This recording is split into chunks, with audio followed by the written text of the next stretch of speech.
Hello! Welcome back to the workshop. Today we're going to do something a bit different. We're going to make a box trammel. Now if you don't know what box trammel is, stick about and I'll show you.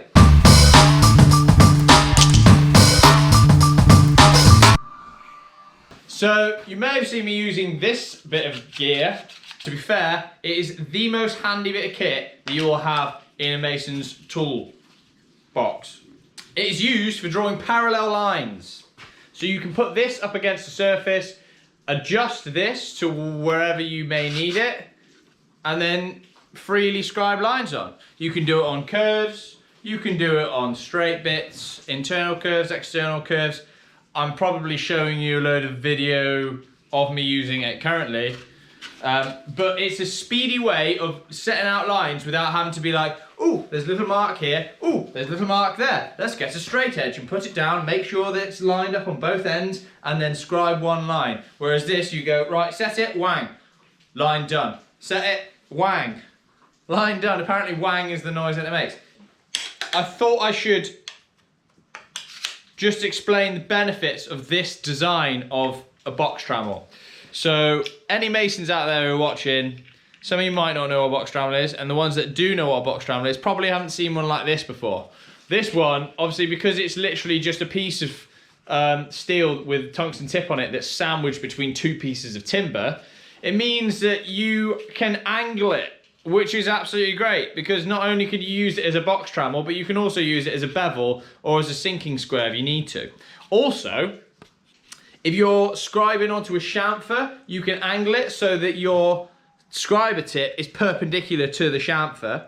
Also, if you're working something that's overhanging, like a bull nose, and you need to scribe something out on the underside of it, you can hook it over stuff. It's absolutely brilliant. It's literally the best box trammel design imaginable. That's why I'm going for this design. It's tried and tested. I absolutely love it. It works a treat. So I've got a few. Stop saying so. We've got this bit of brass here, which I got off of Farnsworth Fabrication, who are just down the way. It's probably about 4mm thick. So I'm gonna chop that into some strips. I've already been to Collins in Hull, which are like window manufacturers at the top, and got this scrap bit of sapele, which is a bit of hardwood, and I got them to rip it down and plane it off for me, which is lovely. This might be horrifying for joiners to look at the state of my wood cutting equipment. When you're a stonemason, all your tools get wrecked. Everything gets covered in dust. Everything that's supposed to be sharp ends up blunt. And as long as I store it in this workshop, there's not really a lot I can do about it.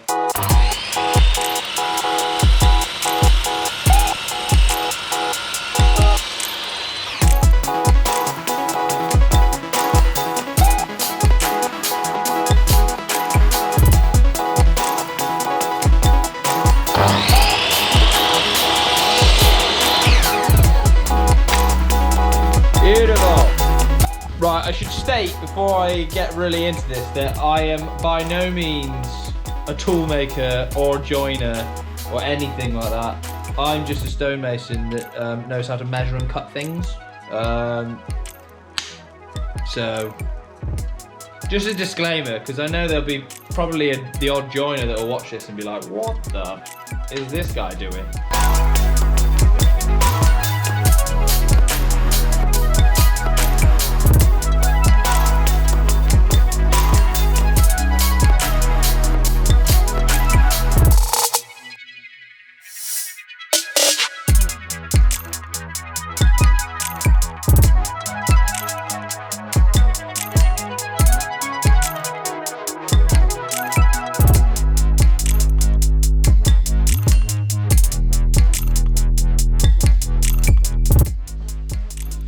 And there we have our holes.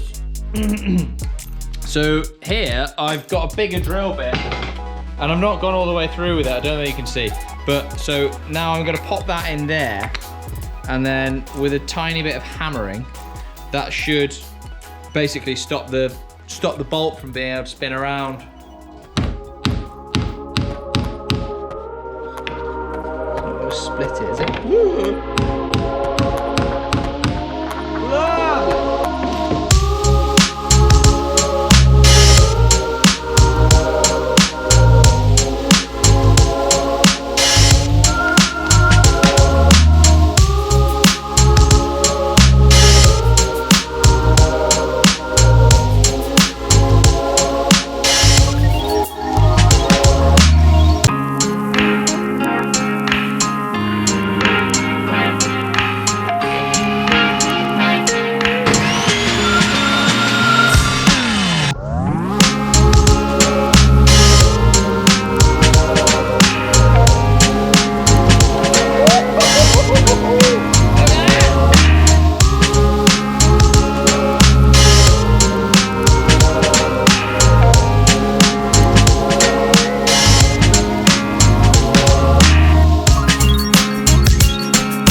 probably should have done some measuring before I decided I was going to get four pieces out, because I've only got 3. So I'm going to go into Farnsworth Fabrications workshop and nick the other piece that I know that's in there. Oh, where's the light switch? Bloody light switch. Aha! See, the fortunate thing about being the guy with the forklift is that everyone does you favours because they want to use your forklift occasionally. Yes. Another piece. Fantastic.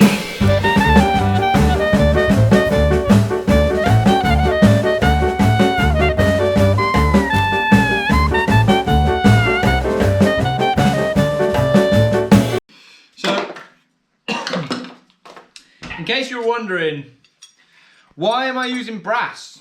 Why can't I just use steel? Just for the same reason why you can make bearings out of brass. It has a slippery property. That means that it slides across the stone a lot easier and a lot nicer than steel. You could just use steel on this, to be fair. I'm just using brass because brass is available and it's gold and it looks really nice and shiny. My plan is that I am going to... Oh, I've got some little brass screws. See, I'm going to drill and countersink this and pilot the holes into here. And then once we've got all the holes drilled and everything's countersunk, then we can mount the brass on here, and then I'll trim it down using the grinder, and then we can use a file to hone it in so it's nicely in line with the timber. Give it all a sand, bit of an oil, job's good. This is going surprisingly well. Swagger down the street with your red lips and funky beat. You better hold your head up to the sky. I'm gonna roll with you till the day I die.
Now I've just got to trim all the brass to make it nice and neat and tidy.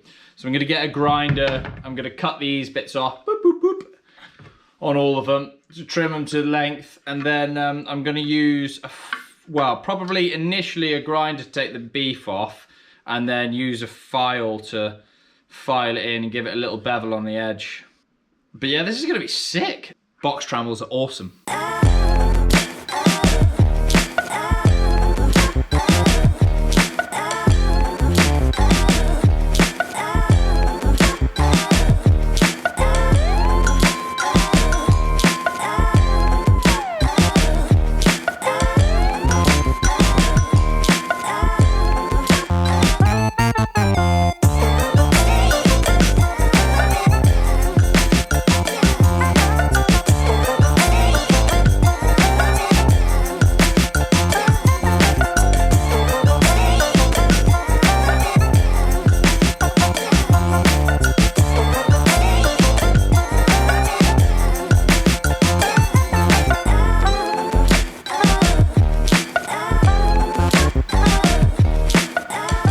That's starting to look pretty good now. So I'm just going to 120 grit. To be honest, it's a bit pointless me doing this because it's only going to get covered in stone slurry and grossness anyway, but you know, it's nice to make things nice, isn't it?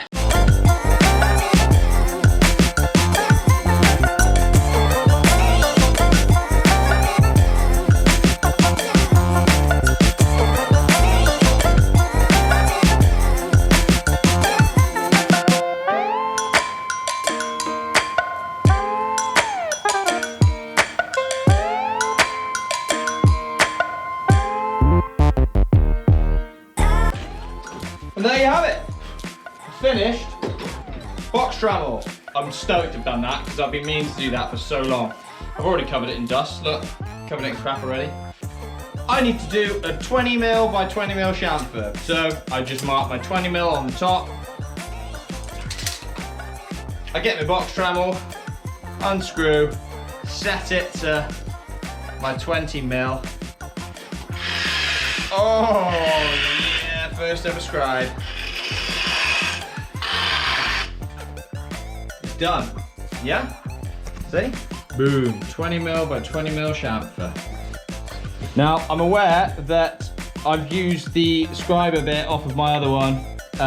So basically, this is just an old tungsten claw. One of the claw teeth snapped off on one side, so I just ground this one off on the other side and I've welded it to a bit of flat rod. I've obviously not done that in this video because I already have one, so I didn't need to. But if you are struggling to find a little piece of tungsten and a bit of steel, you can always just use a masonry drill bit and you can grind it to a point and then just either go to welder shop, somebody will weld that for free, if not, bob them a $5. But it's just a couple little tacks with a MIG welder onto a bit of flat bar and jobs are good. And sharpen it so it's nice and sharp and scribe away. There you go. I would love it if people made some of these. If not, I can start making some, maybe. I'm a very busy man. But if there is interest and people do want these, I might start an Etsy shop or something. But quality bit of kit, I fully suggest making one. I hope you enjoyed this video. I know it's something a little bit different to normal. If you like it, that'd be great. Subscribe, comment, all hunky-dory. All hunky-dory. Till next time, I'll catch you later.